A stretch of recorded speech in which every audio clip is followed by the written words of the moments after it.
Revelation 18th chapter 13 verse से लेकर 24 verse तक पढ़ेंगे। And cinnamon and odors and ointments and frankincense and wine and oil and fine flour and wheat and beasts and sheep and horses and chariots and slaves and souls of men and the fruits that thy soul lusted after are departed from thee, and all things which were dainty and goodly are departed from thee, and thou shalt find them no more at all. The merchants of these things which were made rich by her shall stand afar off for the fear of her torment, weeping and wailing, and saying, Alas, alas, that great city that was clothed in fine linen, and purple and scarlet, and decked with gold and precious stones and pearls. For in 1 hour so great riches is come to naught, and every shipmaster and all the company in ships and sailors, and as many as trade by sea, stood afar off, and cried when they saw the smoke of her burning, saying, What city is like unto this great city? And they cast dust on their heads, and cried, weeping and wailing, saying, Alas, alas, that great city, wherein were made rich all that had ships in the sea by reason of her costliness. For in 1 hour is she made desolate. Rejoice over her, thou heaven, and ye holy apostles and prophets, for God hath avenged you on her. And a mighty angel took up a stone like a great millstone, and cast it into the sea, saying, Thus with violence shall that great city Babylon be thrown down, and shall be found no more at all. And the voice of harpers and musicians and of pipers and trumpeters shall be heard no more at all in thee, and no craftsman of whatsoever craft he be shall be found any more in thee, and the sound of a millstone shall be heard no more at all in thee, and the light of a candle shall shine no more at all in thee, and the voice of the bridegroom of the bride shall be heard no more at all in thee.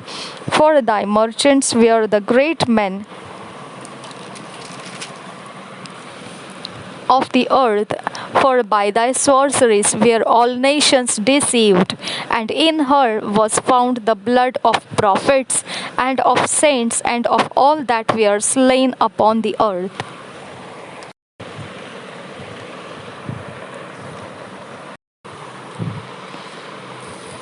प्रकाशित वाक्य 13 अध्याय से 24 वचन तक 18 अध्याय 13 वचन से 24 वचन तक। प्रकाशित वाक्य 18 अध्याय 13 वचन से 24 वचन तक। 13 वचन से पढ़ेंगे। और दालचीनी, मसाले, धूप, इत्र, लोबान, मदिरा, तेल, मैदा, गेहूं, गाय, बैल, भेड़, बकरियां, घोड़े, रथ और दास और मनुष्यों के प्राण, अब तेरे मन भावने फल तेरे पास से जाते रहे, और स्वादिष्ट और भड़कीली वस्तुएं तुझसे दूर हुई है, और वे फिर कदापि न मिलेंगी।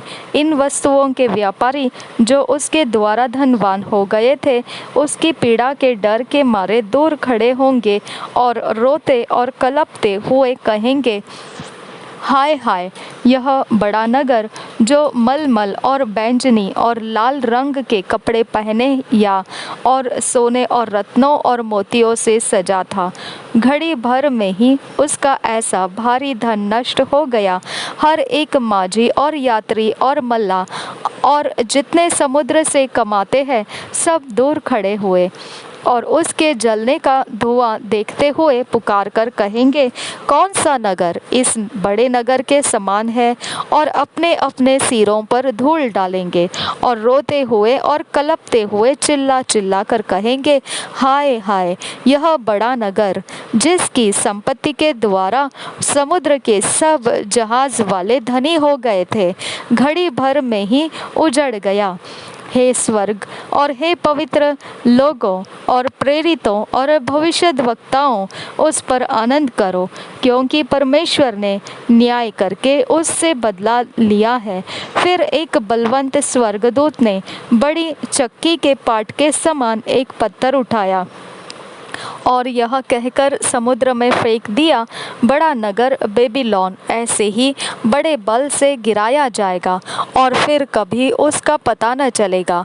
वीणा बजाने वालों और गायकों और बंसी बजाने वालों और तुरही फूंकने वालों का शब्द फिर कभी तुझ में सुनाई न देगा, और किसी उद्यम का कोई कारीगर भी फिर कभी तुझ में न मिलेगा, और चक्की के चलने का शब्द फिर कभी तुझ में सुनाई न देगा, और दिया का उजाला फिर कभी तुझ में न चमकेगा, और दूल्हे और दुल्हन का शब्द फिर कभी तुझ में सुनाई न देगा, क्योंकि तेरे व्यापारी पृथ्वी के प्रधान थे और तेरे टोने से सब जातियां भरमाई गई थी।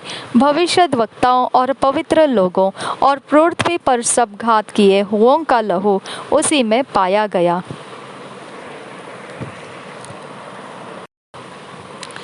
जकरिया 3rd चैप्टर और 4th चैप्टर पढ़ेंगे। 3rd chapter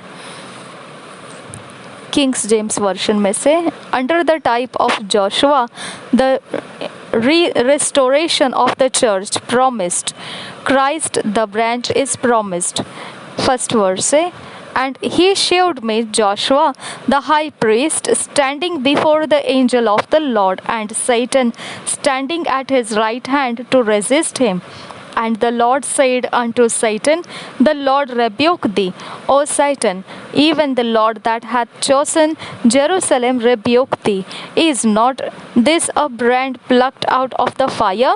Now Joshua was clothed with filthy garments, and stood before the angel. And he answered and spake unto those that stood before him, saying, take away the filthy garments from him. And unto him he said, behold, I have caused thine iniquity to pass from thee, and I will clothe thee with change of raiment.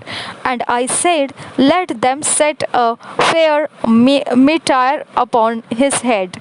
So they set a fair mitre upon his head, and clothed him with garments. And the angel of the Lord stood by, and the angel of the Lord protested unto Joshua, saying, thus saith the Lord of hosts, if thou wilt walk in my ways, and if thou wilt keep my charge, then thou shalt also judge my house, and shalt also keep my courts, and I will give the places to walk among these that stand by. Hear now, O Joshua, the high priest, thou and thy fellows that sit before thee, for they are men wondered at. For behold, I will bring forth my servant the branch. For behold, the stone that I have laid before Joshua, upon one stone shall be 7 eyes. Behold, I will engrave the graving thereof, saith the Lord of hosts, and I will remove the iniquity of that land in one day. In that day, saith the Lord of hosts, shall ye call every man his neighbor under the vine and under the fig tree. Chapter 4. By the golden candlestick is foreshown the good success of Zerubbabel's foundation. By the two olive trees, the two anointed ones. And the angel that talked with me came again, and waked me, as a man that is wakened out of his sleep, and said unto me, what seest thou? And I said, I have looked, and behold, a candlestick all of gold, with a bowl upon the top of it, and his 7 lamps thereon, and 7 pipes to the 7 lamps which are upon the top thereof, and 2 olive trees by it, one upon the right side of the bowl, and the other upon the left side thereof. So I answered and spake to the angel that talked with me, saying, What are these, my Lord? Then the angel that talked with me answered and said unto me, Knowest thou not what this be? And I said, No, my Lord. Then he answered and spake unto me, saying, This is the word of the Lord unto Zerubbabel, saying, Not by might nor by power, but by my spirit, saith the Lord of hosts. Who art thou, O great mountain? Before Zerubbabel thou shalt become a plain, and he shall bring forth the headstone thereof with shoutings, crying, Grace, grace unto it. Moreover, the word of the Lord came unto me, saying, The hands of Zerubbabel have laid the foundation of this house. His hands shall also finish it.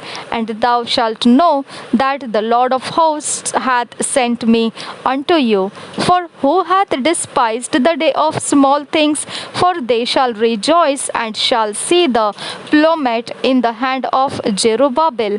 With those 7 they are the eyes of the Lord, which run to and fro and through the whole earth.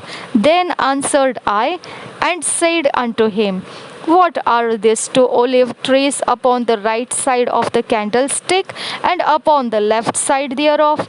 And I answered again and said unto him, What be these 2 olive branches, which through the 2 golden pipes empty the golden oil out of themselves? And he answered me and said, Knowest thou not what this be? And I said, No, my Lord. Then said he, These are the 2 anointed ones that stand by the Lord of the whole earth. जकरिया 3 अध्याय और 4 अध्याय हम पढ़ेंगे। महायाजक से संबंधित दर्शन। पहले वचन से, फिर उसने यहोशू महायाजक को यहोवा के दूत के सामने खड़ा हुआ मुझे दिखाया, और शैतान उसकी दाहिनी ओर उसका विरोध करने को खड़ा था। तब यहोवा ने शैतान से कहा, हे शैतान, यहोवा तुझको घुड़के, यहोवा जो यरूशलेम को अपना लेता है वही तुझे घुड़के। क्या यह आग से निकाली हुई लुकटी सी नहीं है? उस समय यहोशू तो दूत के सामने मैला वस्त्र पहने हुए खड़ा था। तब दूत ने उनसे जो सामने खड़े थे कहा, उसके ये मैले वस्त्र उतारो।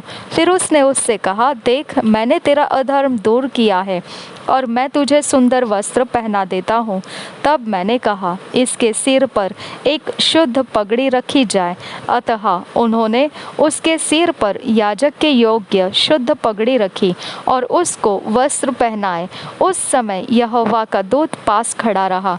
तब यहोवा के दूत ने यहोशू को चिताकर कहा, सेनाओं का यहोवा तुझसे यूँ कहता है, यदि तू मेरे मार्गों पर चले और जो कुछ मैंने तुझे सौंप दिया है उसकी रक्षा करे, तो तू मेरे भवन का न्यायी और मेरे आंगन का रक्षक होगा, और मैं तुझको इनके बीच में आने जाने दूंगा जो पास खड़े हैं।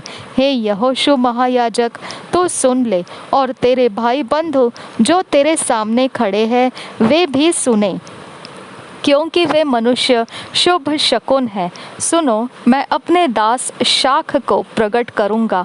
उस पत्थर को देख जिसे मैंने यहोशू के आगे रखा है। उस एक ही पत्थर के ऊपर 7 आंखें बनी हैं। सेनाओं के यहोवा की यह वाणी है, देख, मैं उस पत्थर पर खोद देता हूँ और इस देश के अधर्म को एक ही दिन में दूर कर दूँगा। उसी दिन तुम अपने अपने भाई बंधुओं को दाखलता और अंजीर के वृक्ष के नीचे आने के लिए बुलाओगे। सेनाओं के यहोवा की यही वाणी है। दीवट और जैतून वृक्षों से संबंधित दर्शन। 4 अध्याय पहले वचन से, फिर जो दूत मुझसे बातें करता था उसने आकर मुझे ऐसा जगाया जैसा कोई नींद से जगाया जाए। उसने मुझसे पूछा, तुझे क्या दिखाई पड़ता है? मैंने कहा, एक दीवट है जो संपूर्ण सोने की है, और उसका कटोरा उसकी चोटी पर है, और उस पर उसके 7 दीपक है। जिनके ऊपर बत्ती के लिए 7-7 नालियां हैं। दीवट के पास जैतून के 2 वृक्ष हैं, एक उस कटोरे की दाहिनी ओर और दूसरा उसकी बाईं ओर। तब मैंने उस दूत से जो मुझसे बातें करता था पूछा, हे मेरे प्रभु, ये क्या है? जो दूत मुझसे बातें करता था उसने मुझको उत्तर दिया, क्या तू नहीं जानता कि ये क्या है? मैंने कहा, हे मेरे प्रभु, मैं नहीं जानता। तब उसने मुझे उत्तर देकर कहा, जरुब्बाबेल के लिए यहोवा का यह वचन है, न तो बल से और न शक्ति से, परंतु मेरे आत्मा के द्वारा होगा। मुझ सेनाओं के यहोवा का यही वचन है। हे बड़े पहाड़, तो क्या है?